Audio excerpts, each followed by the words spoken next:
Good morning students. Kirtidas Mudrabad Bharatiya Madhyamik विद्यालय के YouTube channel में आप सब बच्चों का एक बार फिर से स्वागत है।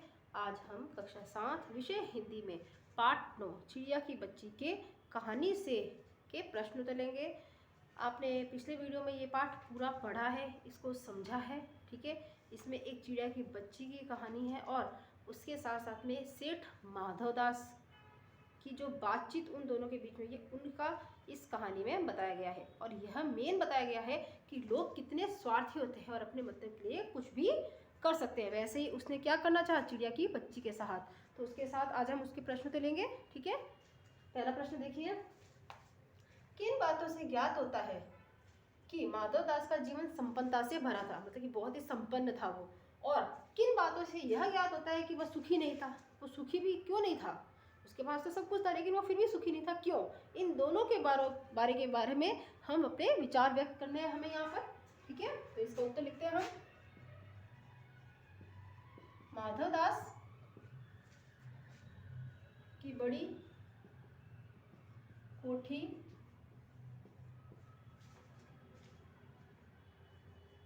सुंदर बगीचा, बड़ी कोठी अल्पविराम लगाओगे, सुंदर बगीचा अल्पविराम रहने का ठाठ बाट, ठाठ बाट, बाट रईसों जैसा था। कैसा था, रईसों मतलब अमीरों, रईसों से रईसों जैसा था, जैसा था। चिड़िया के साथ, चिड़िया के साथ वार्तालाप में मतलब बातचीत में कहना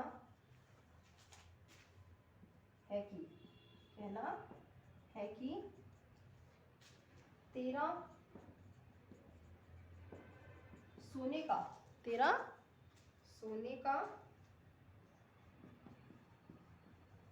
पिंजरा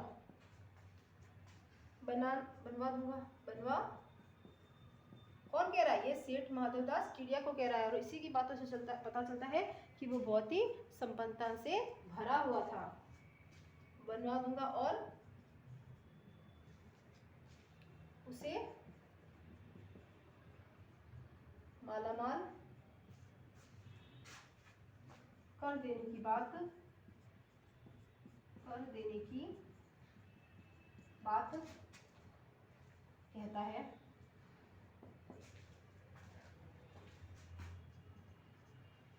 कहता है। इसके अलावा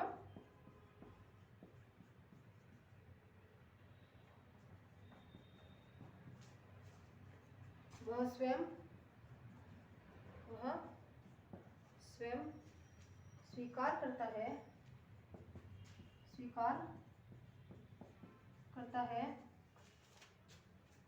कि उसके पास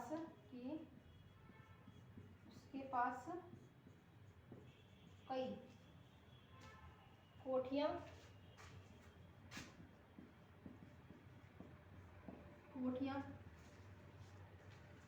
बगीचे और नौकर चाकर है।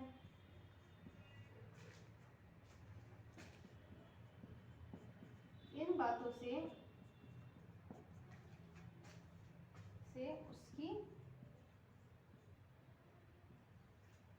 से उसकी संपन्नता का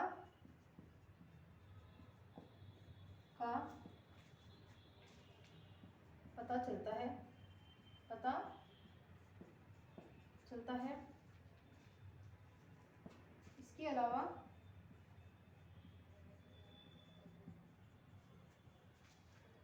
वह अकेलेपन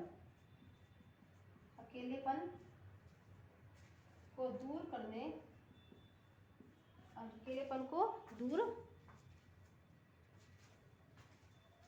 करने के लिए चिड़िया के साथ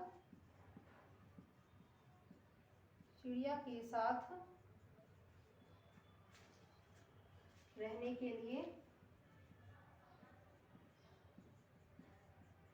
लिए मजबूर था।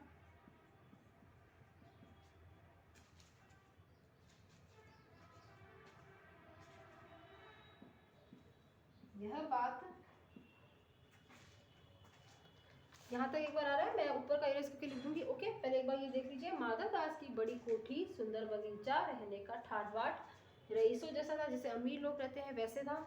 और चिड़िया के साथ वार्तालाप में कहना कि तेरा सोने का पिंजरा बनवा दूंगा। वो क्या कहते हैं चिड़िया को कि मैं तुम्हारे लिए तो सोने का पिंजरा बनवा दूंगा, और उसे मालामाल कर देने की बात कहता है। इसके अलावा वह स्वयं स्वीकार करता है कि उसके पास कई कोठियां, बगीचे और नौकर चाकर है। इन बातों से उसकी संपन्नता का पता चलता है। इसके अलावा वह अकेलेपन को दूर करने के लिए चिड़िया के साथ रहने के लिए भी वह मजबूर था। यह बात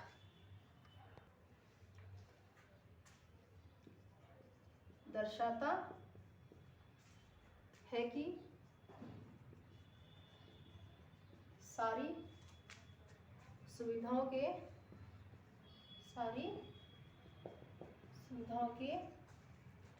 बाद भी वह सुखी नहीं था।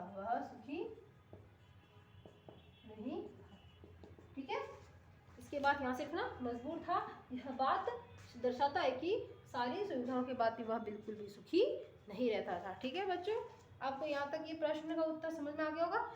ये उत्तर एकदम नीट एंड क्लीन लिखना, और ध्यान रखना यहाँ के बाद में पूरा ऊपर भी मैंने एक लाइन इसकी लिखी है। ठीक है बच्चों, दूसरा प्रश्न देखते हैं हम। माधव दास क्यों बार बार चिड़िया से कहता है कि यह बगीचा तुम्हारा ही है? क्या माधव दास निस्वार्थ मन से ऐसा कह रहा था? इसके बारे में हमें जानना है, स्पष्ट करना है हमें। लिखते हैं हम इसका उत्तर। माधव दास चिड़िया को बार बार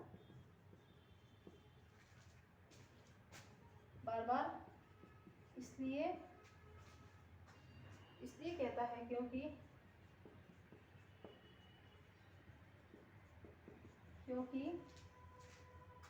उसे चिड़िया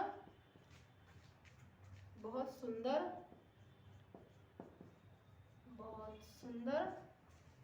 और प्यारी लगी, वह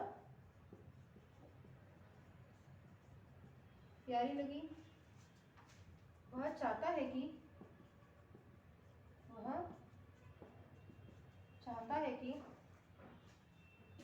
वह चिड़िया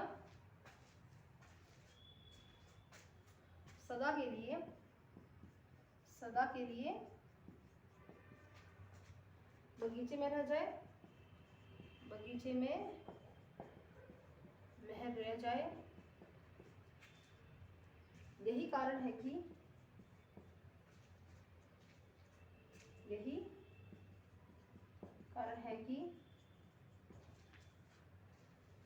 बार बार यह बात दोहराता है कि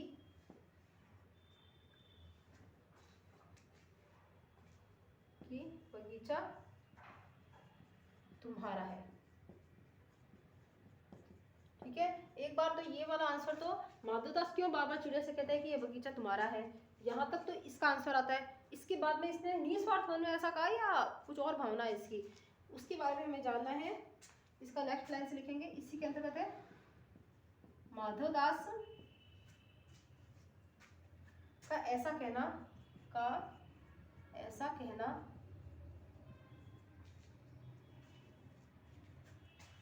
पूरी तरह से निस्वार्थ पूरी तरह से निस्वार्थ मन से नहीं था, निस्वार्थ मन से नहीं था।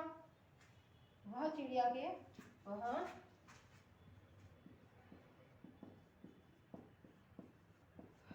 चिड़िया के महल,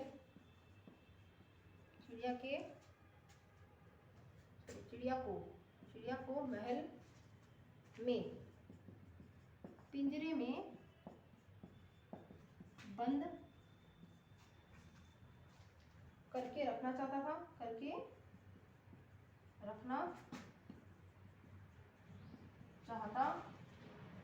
ताकि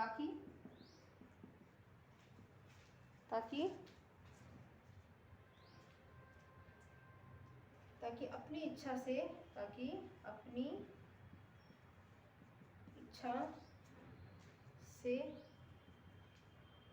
उसकी सुंदरता को निहार सके और उसका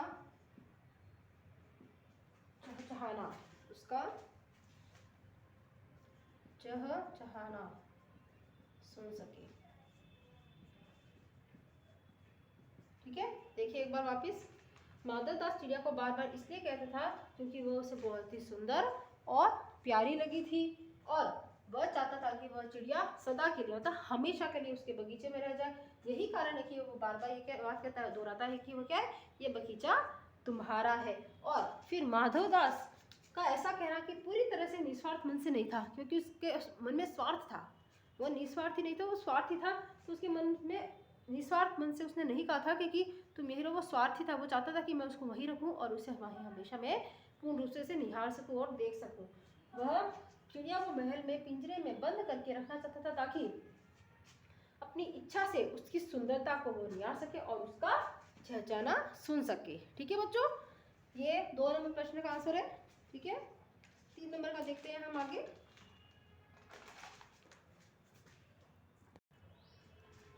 3 नंबर प्रश्न में देखिए, माधवदास के बार बार समझाने पर भी चिड़िया सोने के पिंजरे और सुख सुविधाओं को कोई महत्व नहीं दे रही थी।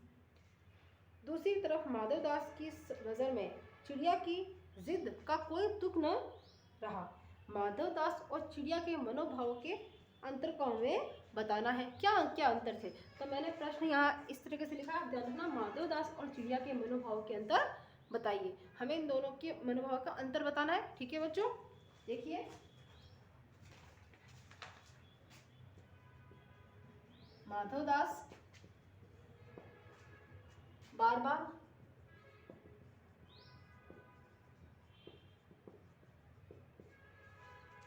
चिड़िया को सोने के पिंजरे व सुख सुविधाओं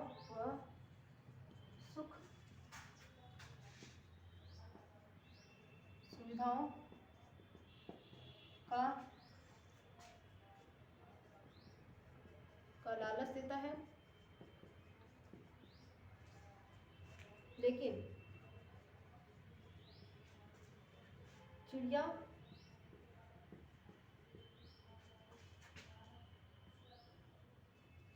इन बातों को कोई महत्व नहीं देती। उसे तो स्वतंत्रता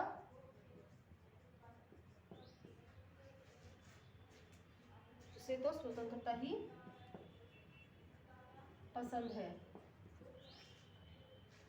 उसे माधवदास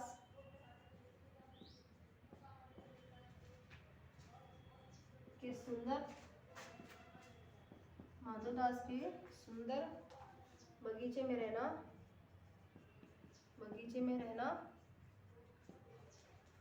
भी पसंद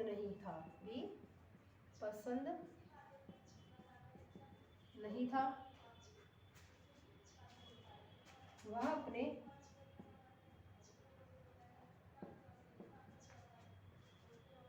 अपने परिवार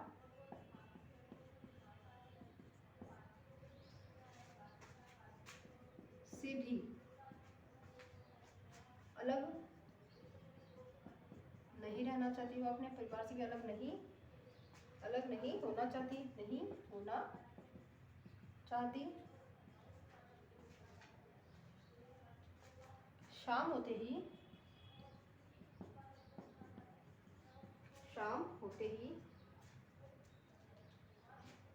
उसे माँ के पास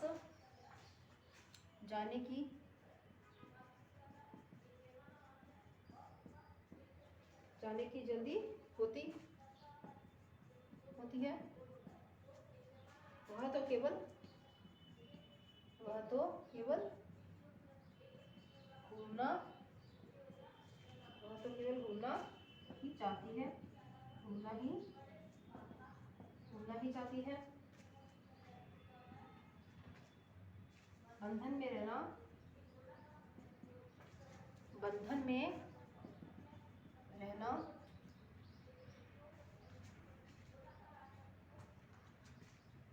उसका स्वभाव नहीं है। बंधन में रहना उसका स्वभाव नहीं है। अब इसके अंतर्गत ये तो एक तरफ का है कि चिड़िया क्या चाहती थी, ठीक है। अब इसके बाद में मैं एक और इतना और है आंसर, ठीक है।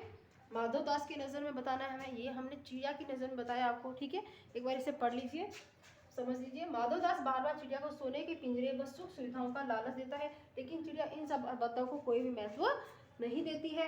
वह क्या करती है, वह तो उसे माधव दास क्या करता है, सुंदर बगीचे में उसे रहना भी पसंद नहीं आता है। माधव दास इतना संपन्न था फिर भी उसे वो पसंद नहीं आया। वह अपने परिवार से भी अलग नहीं होना चाहती। शाम होते ही उसे माँ के पास जाने की जल्दी होती है। वह तो केवल घूमना ही चाहती है, बंधन में रहना उसका स्वभाव बिल्कुल नहीं है, ठीक है। ये चिड़िया के बारे में था। अब देखते हैं हम माधव दास का।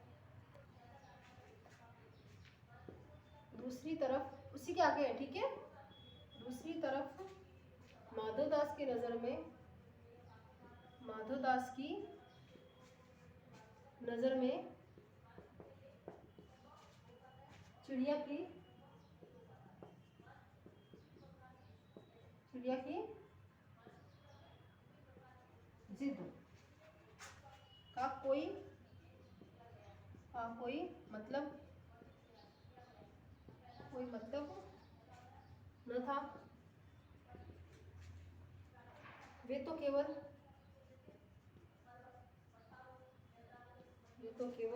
अपने बगीचे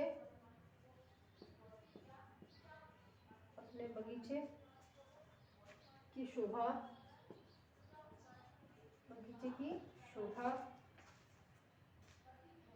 बढ़ाने हेतु उस चिड़िया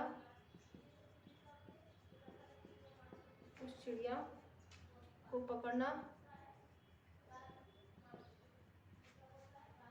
चाहते थे। वे उसे सोने के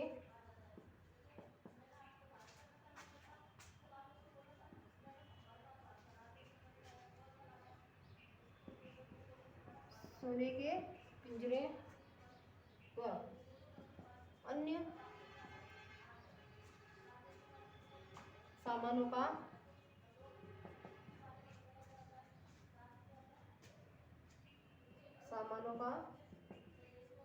प्रलोभन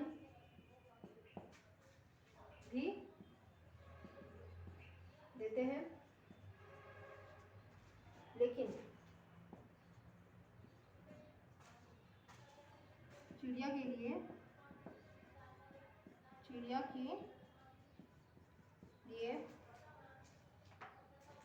सब चीजें कोई मायने नहीं रखती। सब चीजें कोई महत्व नहीं रखती, ठीक है। एक तरफ का तो मैंने आंसर आपको समझा दिया था। ये सेकंड का है। इसी का ही है। दूसरी तरफ एक लाइन छोड़ के आप लिखिएगा इसे कॉपी में।